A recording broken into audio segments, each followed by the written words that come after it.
Tayo po ay manalangin. Ama namin na nasa langit, maraming salamat po sa pagkakataong ito na binigay niyo po sa amin upang muli po kami makapaglingkod sa inyo at maihayag ang inyong salita, ang inyong Parsha Bishalak. At salamat Panginoon sa pagkakataong ito na ah, patuloy yung pinagpapala ang ministeryo at salamat Panginoon dahil pinapakita niyo sa amin ang tamang daan. Nawa Panginoon ay pagpalain ninyo ang inyong salita na ito ay mamuhay sa mga pusong nagsasaliksik ng inyong katotohanan. At ito po ay palagawin ninyo sa puso ng bawat isa upang magbunga ito ng naaayon sa inyong kalooban. Muli, binabalik po namin sa inyo lahat ng papuri at pasasalamat sa pangalan ng aming Panginoong Yeshua. Amen. Amen.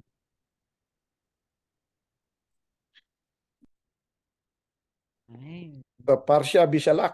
Tayo, Sister Deb, ano?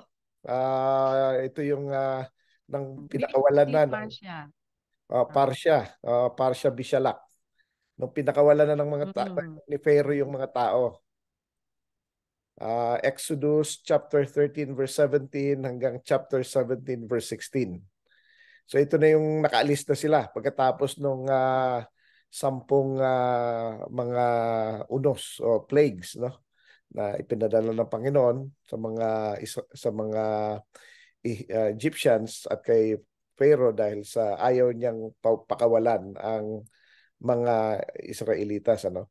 At maalala natin sa pinag-usapan natin na ilang beses sinabi ng Panginoon. Actually, 7 beses niyang sinabing, pakawalan mo ang aking mga tao. Let my people go. Para sila ay magsilbi sa akin so that they will serve me. So ito yung 7 times, ano, na binanggit. Alam natin ang 7 means perfection sa gematria o yung numerology ng Hebrew. At ang ating kalayaan ay hindi po para tayo'y magawa natin kung ano gusto natin gawin. Hindi po gano'n, no? Ang kalayaan ay para po makapagsilbi tayo sa Panginoon. Yun ang sinasabi niya, no? At dito nga, nung nakawala na, um, makikita natin na bakit kaya dinala ng Panginoon ang mga Israelitas sa ibang daan, hindi doon sa mas malapit.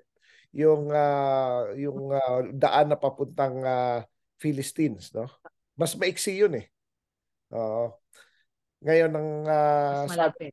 mas malapit. Pero may mga dahilan ito.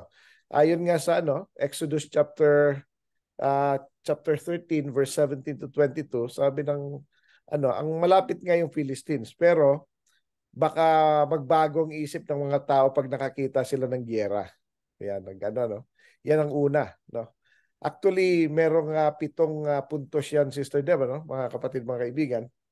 Ah, Kaya dinala ng Panginoon sa mas malayong ruta ang mga Israelitas dahil sa mga magandang kadahilanan. Una, sabi nga niya, pag nakakita ang mga tao ng giyera, eh ah, baka babalik na kagad sila sa Egypt. Kasi hindi sila ay naging slaves ng napakatagal na panahon.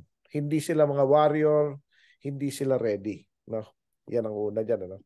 Pangalawa, ang Panginoon ay binigyan niya ng huling pagsubok ang mga Egyptians. Titingnan nila kung aatakihin nila ang mga Israelitas na sila, na hindi ready, hindi armed, wala sila mga armas, hindi sila ready, nakakulong sila, mga civilian ito. Minsan ganito, Sister Deb, no? Tinitingnan ng Panginoon kung paano mag-react yung mga bully. Yung mga bully, Sister, sila yung malakas, sila yung mayaman, sila yung nasa kapangyarihan. Tapos, ibubuli pa nila yung sinong walang-wala na nga, yung aping-api na, yung talagang, kumbaga, nasa baba na. Yun pa talagang inaano nila, yung talagang kasi kayang-kaya nila, tingin nila eh. So, ang Panginoon Parang ay sinasadya na.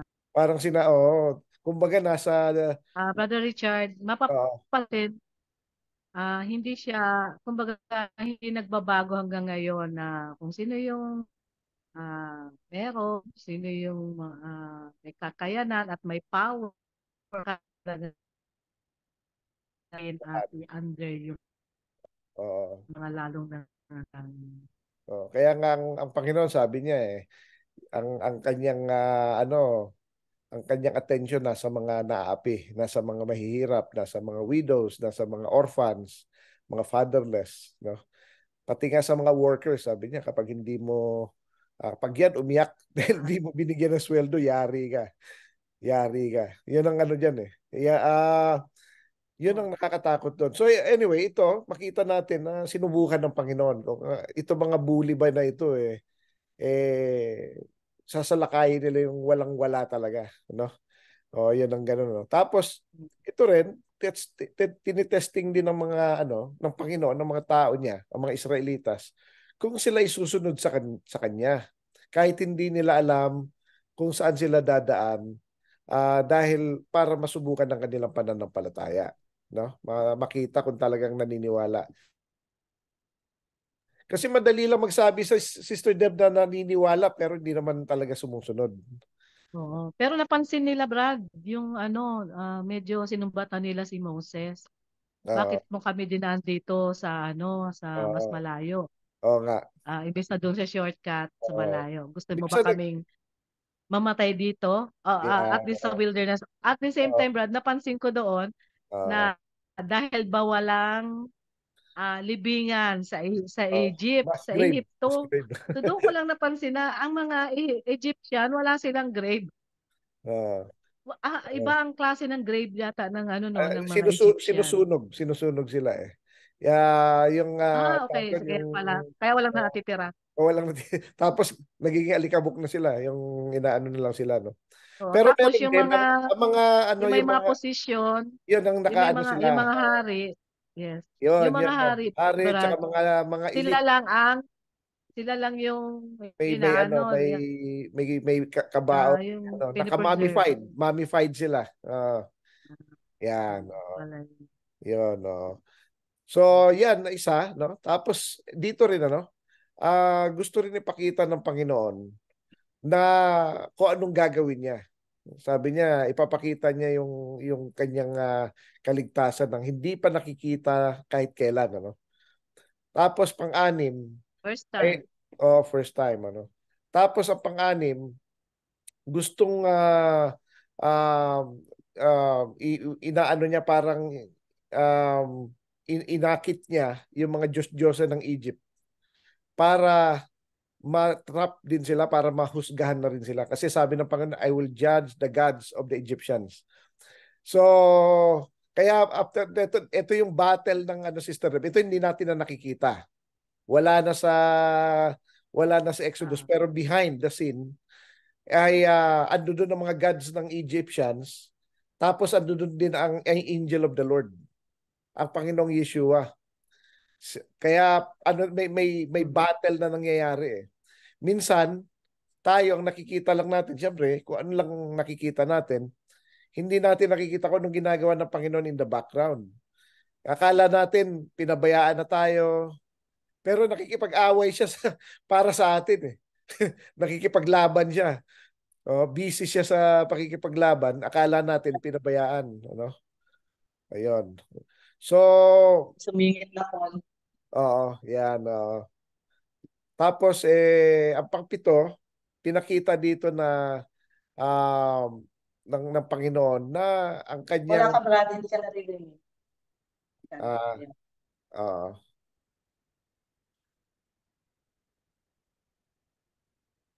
ah, Hintay lang po natin. Ayusin lang po natin yung ating audio. Brad, nawawala yung audio. Salita ka nawawala nga. nawawala audio ko. Narinig Ay. mo na? Okay na? Yeah. Narinig kita.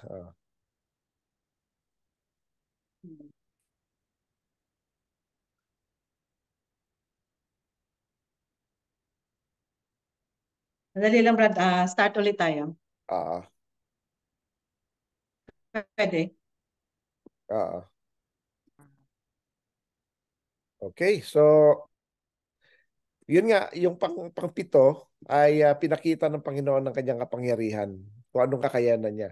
At pinakita niya na ang giyera, ay sa Panginoon, o the battle belongs to the Lord, no. Sinabi rin niya ito sa 1 Samuel chapter 17 verse 47 saka 2 Chronicles 20:15. Dito makikita rin natin na ang Panginoon nakikita na niya bago pa mangyari ang mga bagay-bagay. At nilalagay niya ang kanyang mga tao sa mas maligtas na pamamaraan o na daan. Minsan, nag-aano tayo, parang nagagalit tayo, nagtatampo tayo, o nagmamaktol tayo, na minsan di natin nakukuha yung gusto natin. Pero yun ang best way. Kasi pag pumunta tayo dun sa gusto lang natin, ay malamang mapapahamak tayo. Yun ang ano ng Panginoon, no? So kayaan natin ang Panginoon ang mag-lead sa atin. So tayo, gagawa tayo. Sige, pag sinara niya yung pinto, huwag na natin pilitin buksan, no? Hanap naman tayo ng ibang daan kasi i-guide naman niya tayo. So yun ang una, no? Pangalawa, makita rin natin dito na kinuha ni Moses ang mga buto ni Joseph, na ito ay pagsunod sa pangako na pinagkasunduan nung bago namatay si Joseph, no? Makikita natin dito na kahit gaano katagal ang pangako, dapat wag mapapako. Ano, Sister Deb? Ano? Dapat yung pangako ay dapat gawin. Wag natin kahit gaano katagal ito at kahit ano pa ito, no? Kapag sinabi natin, dapat gawin natin. Dito makikita rin natin na ang mga tao ay lumalakad ng maayos, orderly manner ayon sa verse 18b, no? At malayo-layo rin ang kanilang nilakad bago sila nagpahinga. So makikita natin dito na minsan yung iba lakad konti pahinga. Lakad konti pa. Hindi, dapat tuloy-tuloy. Hangga't kaya, hanggang maximum, tsaka kahihinto. Kasi minsan, pag hinto tayo ng hinto, hindi tayo makakarating sa paruroonan natin. No? Makikita natin dito yung ang example na pinaano ng Panginoon. No? At dito, pinakita rin na ang Panginoon ay siyang naunang naglalakad sa kanyang nasa unahan siya. So, makikita natin dito na parang ang Panginoon ay shepherd natin siya, no? Siya yung nag-guide kung saan pupunta, no? Siya ang nagli-lead. Ang presence ng pillar of clouds tsaka yung pillar of fire at night, naglalakad sila. Tapos pag time na magpapahinga, pahinga na naman. Pero mas marami ang lakad, no? Malayo muna. Tapos dito makikita natin na kahit sa gabi, no, ay may warmth o may init kasi nga may pillar of fire. Sa liwanag din 'yon. Kasi ang dilim sa disyerto, Sister Deb, no? Maski saan naman pagka walang kuryente, walang ilaw, ang dilim eh. Lalo na sa disyerto siguro nakakatakot, di ba? Pero yung presensya ng pillar of fire by night, ang ganda, parang meron kang bonfire na ibang klase, majestic, no? So tayo, pag nagka-camping, di ba, nakapaikot sa wala kang sound, Sister Deb. Kita narinig. Ah, okay. Hindi kita narinig. Anyway, okay. So, ganun, ano? Yun ang maganda. Sa pag camping, minsan nakapaikot tayo sa apoy, ano? Siguro normal natin 'yon. Kaya yung pillar of fire nasa middle din ng mga Israelites. So napakagandang kung no, makita kung ano doon tayo, napakaganda siguro ng itsura noon, ano. Kasi hanggang kalangitan 'yun eh, parang mataas na pillar eh. So hanggang langit. Dito dito sa parsya na to nakita natin yung pagbuka ng Red Sea, no. At ayon yan sa chapter 14, at may mga certain mga kautusan, no, or ano muna ang pinapagawa ng Panginoon bago nangyari ito, no? So ang mga tao ay sinulsulan nila ang kanilang hari na nasundan ng mga Israelites at pabalikin ano. So kailangan bumalik sila at sumunod naman yung Pharaoh kasama yung mga chariots niya. Pero nung nakita ng mga Israelites sa mga Egyptians, ayun na, ano na sila, nagpanic. Na umiyak na sila sa Panginoon. Tapos biniblame na nila si Moses. Ito yung sinasabi mo, Sister Deb, na siguro kaya mo kami dinala rito dahil wala kaming, oo, walang libingan sa sa Ehipto, no? Oo. So, sandali. So, so, yun, ano? Makita natin dito na ah, inakit ng Panginoon ang mga Israelitas para sundan ang inakit ng Panginoon ng mga Ehipto, mga Egyptian, si Pharaoh, para sundan ng mga Israelites kasama ng mga gods nila, no? Akala nila maibabalik nila ang mga Egyptians maibalik nila mga Israelites sa mga Egyptian, sa mga tao para maging slave nila ulit, ano? Dito, minsan ganun ang mga tao, yung nakawala na, gusto pang kunin ulit, ano? Pero hindi pinayagan ng Panginoon. At yun nga, nakatawid ang pumunta ang angel of the Lord. Ang Panginoong Yeshua ang angel of the Lord, eh. Pumunta ang angel of the Lord sa likod ng mga Egyptian, ng mga Israelites sa pagitan ng mga Egyptians. So hindi makaporma kasi may apoy, eh. May apoy. Nakakatakot, eh. Hindi sila makadiretso. So, ang nangyari, buong magdamag, hindi maka-penetrate yung mga mga Egyptians, ang mga ano naman, mga Israelites nakakamp. Tapos buong magdamag, hangin, ano, malakas ang hangin at naibukan na yung Red Sea. Dito natin makikita na kahit yung miracle ng Panginoon, gumagamit pa rin siya ng natural means na hindi yung parang bigla na lang bumuka yung tubig out of the blue, no? Hindi Ah, siya parang magic, kundi ginagamit niya yung nature. Ginagamit niya yung Natural natural siya na phenomena, yung nature. yun. Kaya niyang pakilusin ang nature. Yan, no.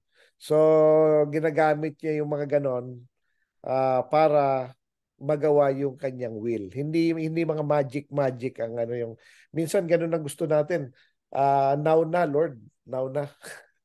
Parang ganun, no? Agad-agad, eh. Ayaw pa nag-desisyon. It takes time. It takes time para magawa ang mga bagay-bagay. Tayo'y mag-aantay lang. Kailangan lang natin ng konting pasensya, ng konting at pananampalataya sa Panginoon. So eventually nakakross sila sa dry ground, ano? To yung daan. 600,000 men plus mga bata, babae, saka mga flocks. Ang dami nun. Sa tao, Sister Deb, sa kami mga mixed multitudes pa, eh. Yung mga hindi naman Hudyo, mga hindi naman Israelita, sumama sa kanila kasi na kumbinsi na ang Panginoon ng Israel ay ang totoong Panginoon. So, kaya ang estimate ng mga experts, Sister Deb, mga around about 6 million to 7 million na tao ang nag-cross, no? Ang dami nun, ang tagal nun. Tapos may mga flocks pa. Maraming sumabay sa kanila eh. Maraming Hindi pa nakisakay. sila yung Oh, mga Israel born. mga mixed multitudes. Nakasama na dito si Caleb, no? Ang pamilya ni Caleb. So nakakross sila hanggang natapos. Tapos tsaka naman umalis yung pillar of clouds. So ngayon nakasunod ngayon yung mga Egyptians, mga chariots. Di ayos ah. Nakaano rin sila, nakasunod din. Hanggang inantay lang sila sa gitna. Tapos trinap sila ron bago ibinalik yung tubig.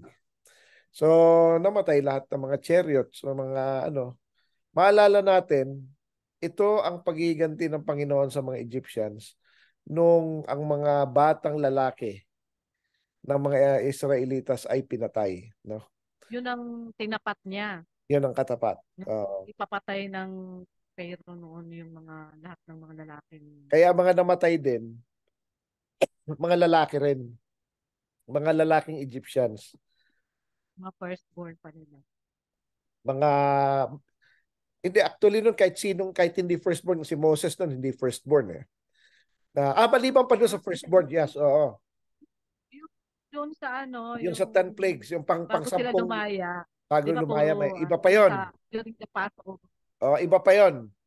Ang ganti talaga ng Panginoon yung niluno din ang mga ano, mga Iba, puro yung soldier yun, mga mga lalaki. soldier, puro kalalakihan din yon. So, at mas marami pa.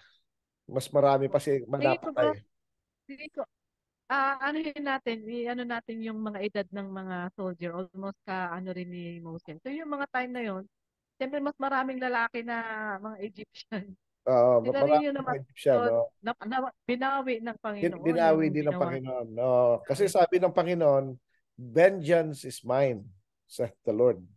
Tapos sabi nga sa sa Book of Hebrews, it is uh, sabi niya nakakatakot ang Oh, bumagsak sa kamay ng yung dumaan sa kamay ng Panginoon yung uh, dapat kasi sabi pag ang Panginoon na ang nag-judge, nakakatakot kasi talagang iba na. Iba 'yon. So yun kaya ang matakot tayo nasabi sa natin Panginoon. na fear God. Fear God. So yun ang ano ron, no? Tapos nakita mismo ng mga tao kung ano nangyari sa kinakatakutan nila. Kaya sabi nga ni Moses, yung mga Egyptians na nakikita nyo ngayon ay hindi nyo na ulit sila makikita magpakailan pa man. Ito mga soldiers na to, Sister Deb, ayon sa mga sa mga analysis, mga commentary ng mga sages, sa mga rabbis, Ito rin yung mga nang-aapi sa kanila noon eh. Ito yung mga nag-i-enslave sa mga tao. Kaya talagang nakita nila eh kung ano nangyari. So may justice. May justice ang Panginoon, At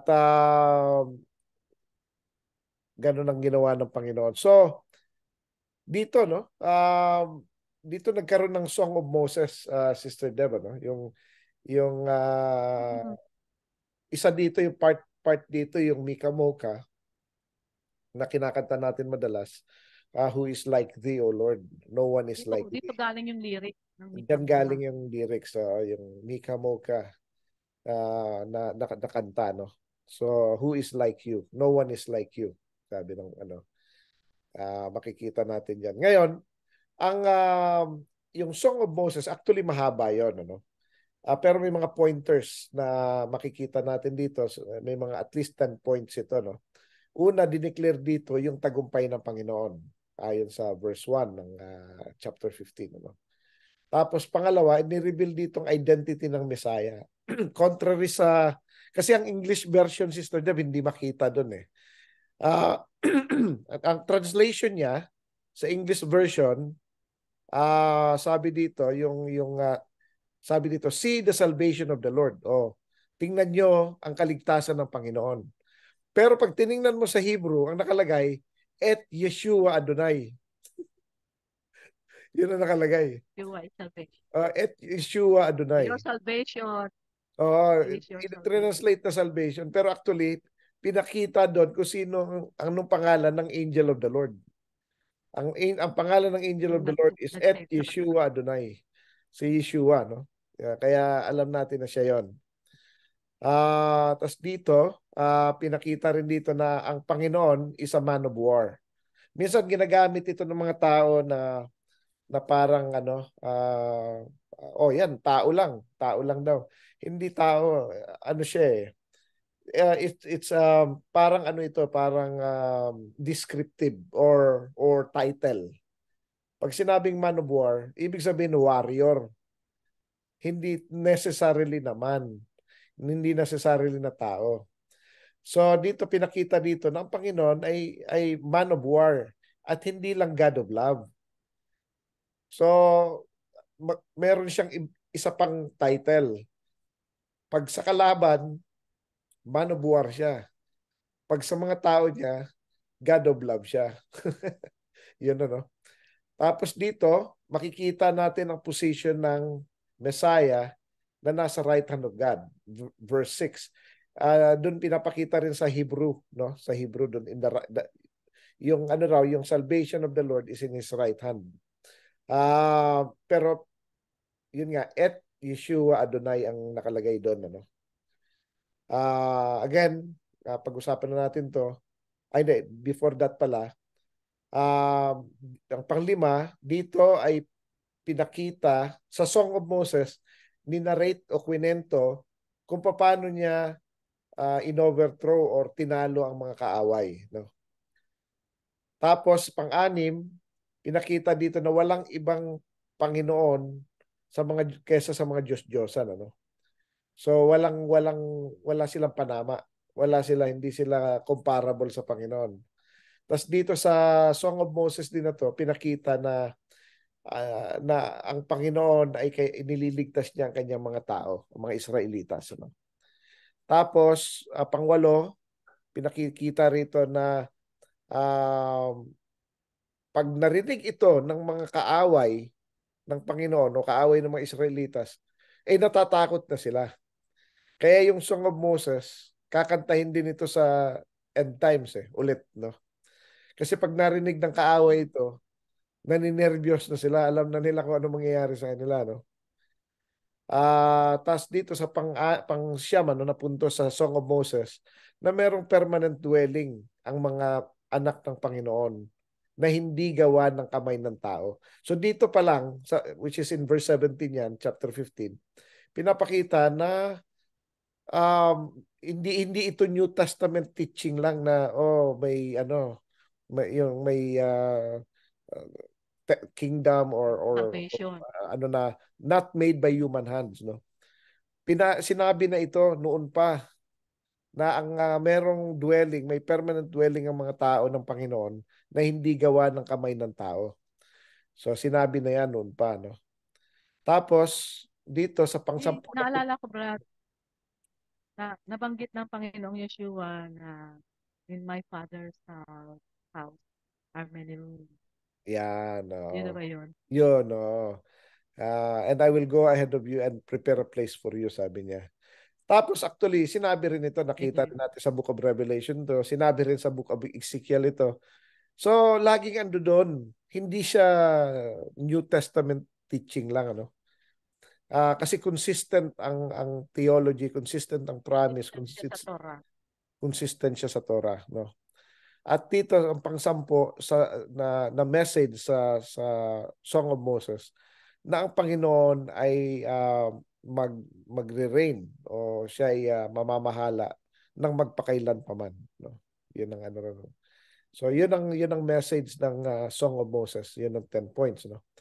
Dito makita rin natin sa parsya na to yung mapakla o mapait na tubig. Actually, poisonous ang ibig sabihin nito eh.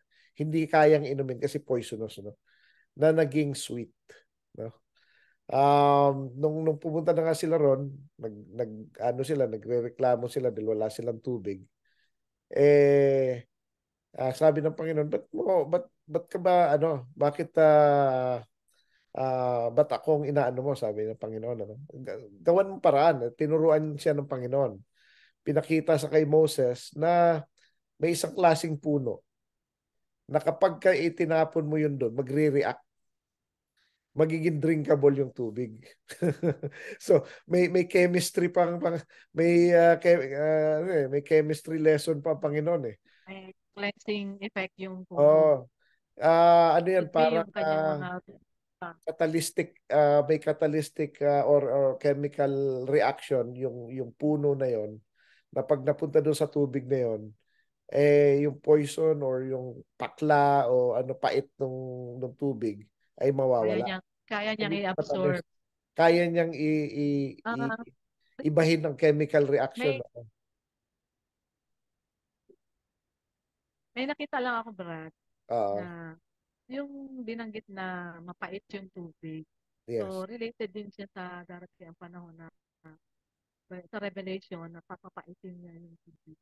Yung bitter water test naman yun, no? Na Bitter maraming water test. mamamatay. Yan. Oh. Yan, Parang no? ano din yun, test din sa faith ng tao. Maigit na banggit mo yan, Sister Deb. Kasi sa sixth seal, no? Sa sixth seal, itatapon yung isang star, ang tawag sa kanya ay wormwood. So Wormwood din. may wood din, ano? May wood. Literal na wormwood talaga, na mapait.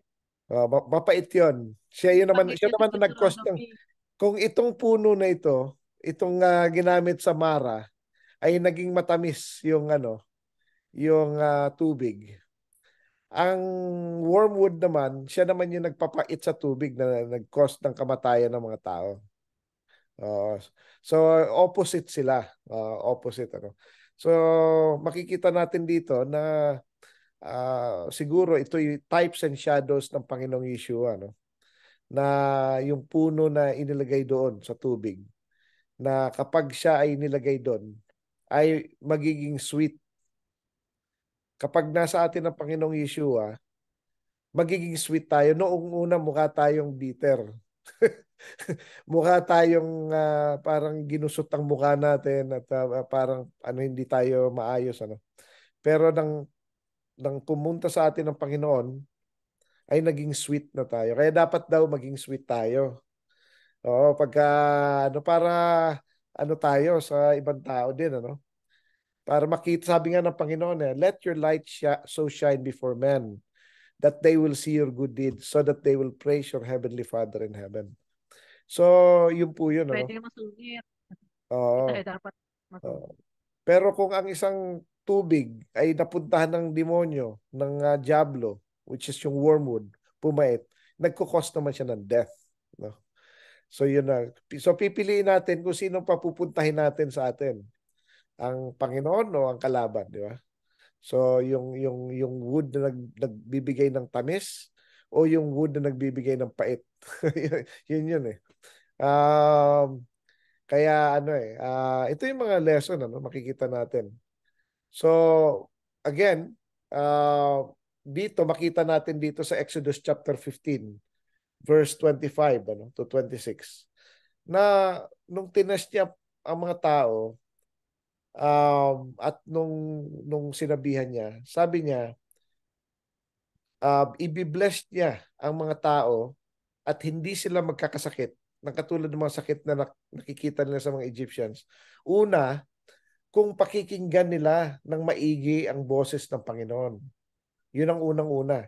Exodus 15:25 to 26 to Dapat diligently heed the voice of the Lord your God. Talagang papakinggan mo ng talagang diligently. Yung talagang focus ka, hindi yung parang ka lang. Talagang focus talaga. Ayan. Tapos pangalawa, Tapos, nakahanda kang makinig at i-action yung ano yeah, man na natutunan. yan. Yun na yung kasunod. Do what is right in His sight. Kung ano ang ah, mabuti sa mata ng Panginoon, yun ang gawin natin. Paano natin malalaman kung anong mabuti sa mata ng Panginoon? Kasi yun ang sinasabi ng Torah. Kung ano sinasabi ng Torah, yun ang right sa mata ng Panginoon. No? Tapos, yung number 3, makinig daw tayo sa mga commandments niya. So, makikinig. No? Pang-apat, dapat daw, susundin natin lahat ng kanyang mga utos. So, yun ang condition niya. Na kapag ginawa daw natin yon ay ibibless niya tayo. No? Yun ang So, dito rin sa parsya na to, Sister Deb, nagkaroon sila ng yung bread from heaven. Yung mana. Oo. Mana. Kasi nagrereklamo sila, wala na sila makain. Pero, um, ang katotohanan nun, meron silang mga pagkain kasi may mga flock sila eh. May mga livestock sila, dami nga nilang livestock eh. Oh. Ba't ayaw nilang kainin yun? Gusto nila libre lahat eh. Ayaw nilang mabawasan yung meron Parang nila. ayun na lang. May na ano din, may napansin din ako doon sa part Uh, na yun na sinabi ng Panginoon, 6 days you shall gather yung i-gather nila yung mga mana. On the seventh day, walang manang darating kasi kailangan magpahinga sila. Yan. So, may nakikita din tayo doon na lesson. Sabi niya, 6 days we work.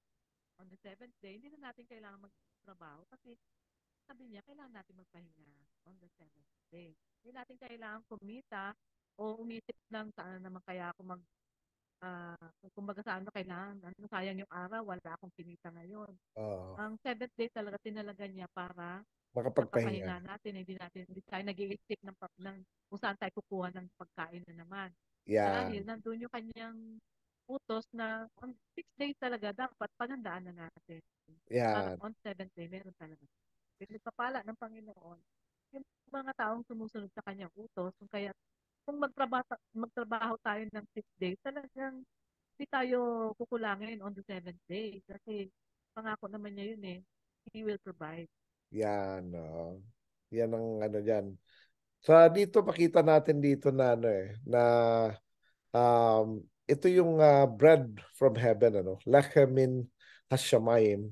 Yan yung bread from heaven, ano. Na ito ay naging pagsubok sa mga tao ng Panginoon na pagdating ni Yeshua sa John 6:32 sabi ni Yeshua, hindi naman si Moses ang nagbigay ng bread from heaven sa inyo kundi yung ama ko, sabi niya. So yung tunay na bread from heaven, Lachamin Hashamayim. Parehong word na ginamit sa sa dito sa Parsha.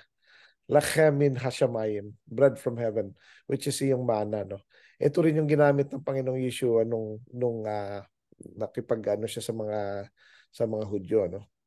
So dito rin sa Parsha na to, hindi lang so maraming miracles dito sa Parsha na to, hindi lang yung nakatawid sila sa Red Sea, napatay yung mga Egyptians na umapi sa kanila, nakainom sila ng tubig sa Mara na hindi mainom yun pero nainom nila. Nagkaroon sila ng pagkain, yung mana. Dito nagkaroon din sila ng tubig. Kasi nagrereklamo na naman eh. Wala na naman daw sila tubig kasi umalis sila. Lagi na lang sila nagrereklamo. No? Dito makikita natin, parang pag inisip natin, napakareklamador naman itong mga Israelites na to. Pero actually, hindi natin, wag na tayong lumayo. Tayo mismo, konting kibot, reklamo eh. Konting kibot, reklamo. Eh at least sila medyo mas matagal pa bago nagrereklamo eh. Tsaka nasa sitwasyon talaga. Pero yung tayo, Oo. konting kibot lang, wala na. Ano na? Konting pagsubok, konting sakit, konting Reklamo paghihirap. agad. Ano na? Wala na. Gusto na kagad mag-backslide. Nagbigay na. Gusto na kagad ano, wala. Kumbaga mahina, no? Magaling lang tayo mag-comment. Magaling mag-comment sa mga Israelites eh. Pero pag tayo, Kumbaga oh, sa panahon ngayon, puro natawag doon yung mga negative remarks sa post, sa oh, bawat post. sa bawat post. Pero tayo mismo mas malala pa. Basher. O mga basher. Pero tayo Maraming mas basher sa malala pa Panginoon. actually. Pag tinignan mo, baka sa simula pa lang, baka kasama pa tayo, baka nangunguna pa tayo sa nagrereklamo, no? So, wag natin gagawin yun, no? Tayo naman, meron din tayong sariling exodus dito sa mundong ito. Kung ano yung pinapakita natin, kung tingin natin mali ang mga Israelites, wag natin gawin ang ginagawa nila. Di ba?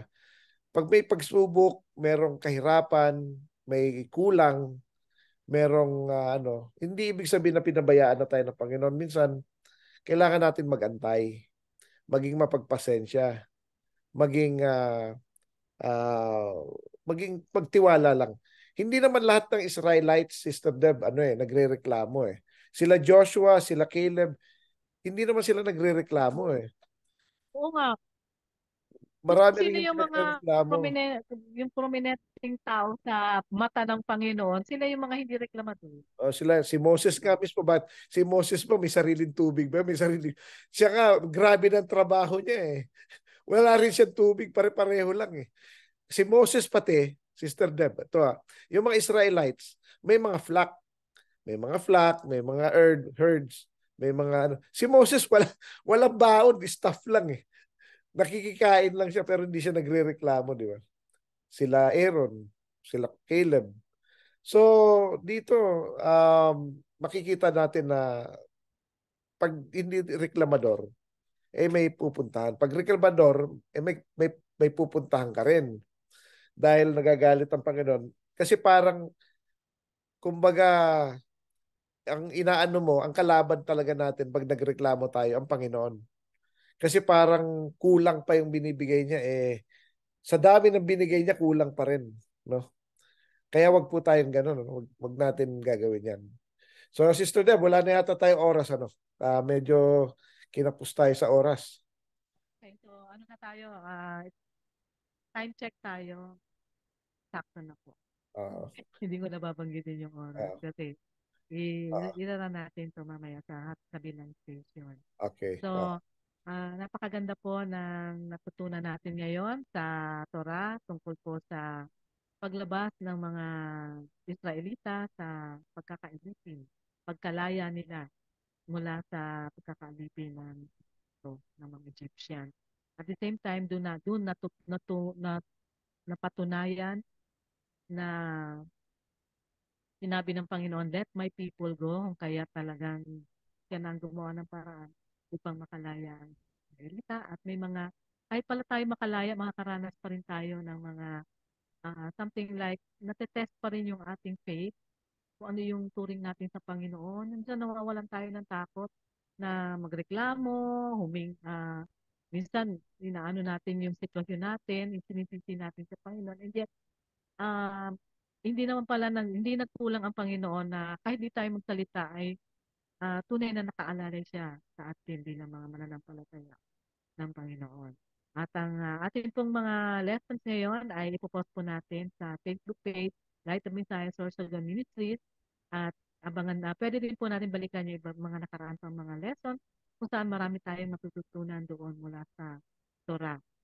At ito po kami po ay sa oras na to, kami ni Brother Richard ay nagpapaalam at patuloy pa rin magbabati sa inyong lahat na Shabbat Shalom. But shalom.